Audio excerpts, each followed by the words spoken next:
você tá fugindo do casamento? Às vezes chega a ser cômico, que é uma psicóloga, eu conheci o Diego, já era psicóloga, e a gente se conheceu no trabalho, porque eu só fazia estudar e trabalhar mesmo, a minha vida social era no trabalho. Então, em 7 anos que nós namoramos, ele percebeu que eu tinha pânico de casamento. Ele não entendia de jeito nenhum, porque a referência para ele era que ele queria casar. E eu dizia: "Não, vamos namorar primeiro". Eu passava mal, ele chegou a me pedir, a fazer menção que ia me pedir em casamento, em festa de família, minha pressão caía, não era de felicidade não, era de medo mesmo. E ele não entendia, a ponto de que a gente precisou ter uma conversa muito séria, se eu realmente queria, se eu estava enrolando ele. E eu dizia para ele: "Cara, eu não tô te enrolando, é você que eu quero para minha vida, mas eu não tô pronta para casar, eu preciso continuar namorando, a gente pode noivar, fazer algo assim agora, já planejando esse casamento, mas eu não dou conta agora". E eu fui percebendo o quanto eu tinha medo de casamento por conta das referências de casamento na minha vida. E não é que não tivesse referências boas, existiam, mas eu cresci acreditando que eu tinha que trabalhar, que eu tinha que estudar muito, que eu tinha que ter meus títulos, eu tinha que conquistar as minhas coisas. E eu lembro uma vez que o Diego me disse assim, quando a gente começou a namorar, eu ainda não tinha carro próprio, e ele falou assim: "Olha, eu tô pensando em comprar um carro para você". Minha resposta foi taxativa: "Não". E ele ficou: "Como assim não?". Eu falei: "Não, eu tenho que comprar meu primeiro carro.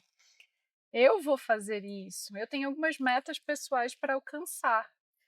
E aí ele foi entendendo a minha dinâmica e foi respeitando. E quando a gente casou, na semana do casamento era muito difícil para mim, assim, nos preparativos, porque a família estava muito empolgada com tudo aquilo e eu só queria resolver, eu não entendia nada de organização de casamento.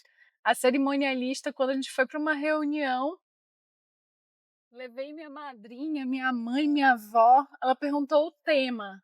Eu falei: "Casamento". Aí ela riu, eu acho que ali ela já entendeu que eu daria trabalho, né.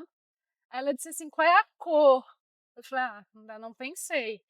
"Tá bom, você vai querer flores?". "Com certeza, flores naturais". Aí ali ela definitivamente imaginou que ela teria que ter muita paciência comigo.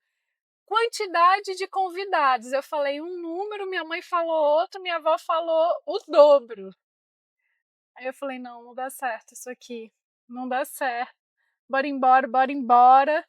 Eu só quero casar". Cheguei a cogitar casar só no civil, porque dava muita confusão organizar. Confusão, assim, era muita coisa para eu pensar, muita coisa para organizar. Aí surgiu a possibilidade de eu viajar a trabalho na semana do casamento. Eu falei: "Eu vou". Como professora universitária, vou. Eu voltaria um dia antes do casamento, numa viagem de avião. E o Diego me chamou, assim, para conversar sério e falou: "Bi, você tá fugindo do casamento?". Eu falei: "Não, eu tô indo trabalhar". Por quê? Porque naquele momento trabalhar me aliviava, me deixava tranquila, me trazia paz. E literalmente isso, eu ia viajar a trabalho pela universidade, ia ficar sozinha num quarto de hotel, com meu notebook, trabalhando até a hora que eu bem entendesse, sem a família, sem cerimonialista, sem ninguém para falar sobre casamento. E assim, quando eu voltei, já estava tudo pronto, eu só fui provar pela última vez o vestido e ufa, tá, a gente vai casar. No dia do casamento foi outra confusão, porque quando eu finalmente estava tudo arrumado, tudo lindo, eu toda pronta, entrei, que o nosso casamento foi ecumênico, a pessoa que nós contratamos foi ao ar livre, né? O juiz de paz que nós contratamos chegou bêbado no casamento. Então, no dia do casamento, o juiz de paz chegou lá bêbado, e eu não sabia de nada, né? Ninguém me informou que era para ficar tranquila. Aí meu padrinho correu, foi conversar que, junto com a cerimonialista e o Diego, para resolver a situação, que se fosse confrontar era capaz dele ir embora, não realizar o casamento. Decidiram que era só para fazer um café forte para ele, para dar para esse juiz de paz tomar e seguir em frente. Então eu só realmente percebi que tinha alguma coisa estranha acontecendo quando ele começou a falar, que eu não entendia nada, que eu olhei para o Diego, fiz uma careta assim, e o Diego só sinalizou com a mão, tipo, fica tranquila e segue o fluxo. Meus irmãos, que eram nossos madrinhos, se espocando de rir da situação. Eu falei, ok, eu acho que em algum momento eu vou ter que dizer sim. Alguém vai me cutucar aqui quando eu tiver que dizer sim, né? Porque eu não estava entendendo nada que o cara estava falando. Resultado: um outro amigo que fez uma fala religiosa foi que salvou, na minha opinião, assim, salvou no sentido de trazer um sentido para aquela cerimônia, que aí ele falou de uma maneira muito bonita, muito acolhedora, palavras muito amorosas.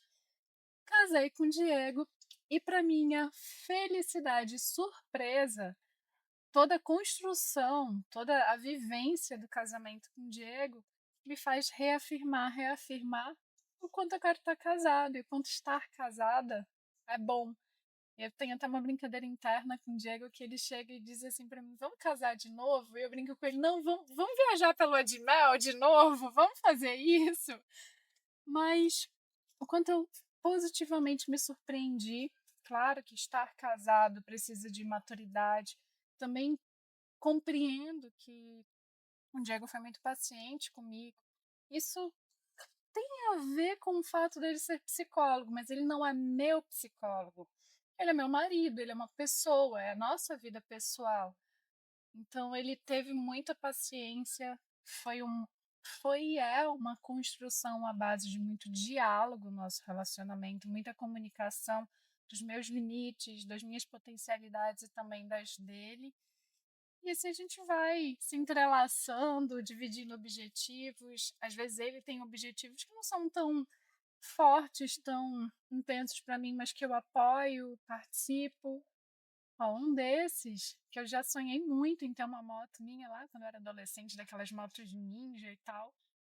Isso já adormeceu, mas o Diego gosta muito de moto. E o meu capacete chegou novo. E ontem a gente realizou esse primeiro passeio juntos de moto. Tivemos com quem deixar as crianças e fomos só nós dois. E claro que tinha que ser um passeio com comemoração regada à base de café. Então a gente parou, tomou um café e voltou para casa. Então, nesses aspectos que eu comento, que casamento precisa ser construção, precisa ter diálogo, precisa ter amadurecimento, abertura, para que o casal siga em frente, para que o casal decida o tom, a dinâmica, o funcionamento deles enquanto casal. E hoje eu apoio 100% estar casada e casamento.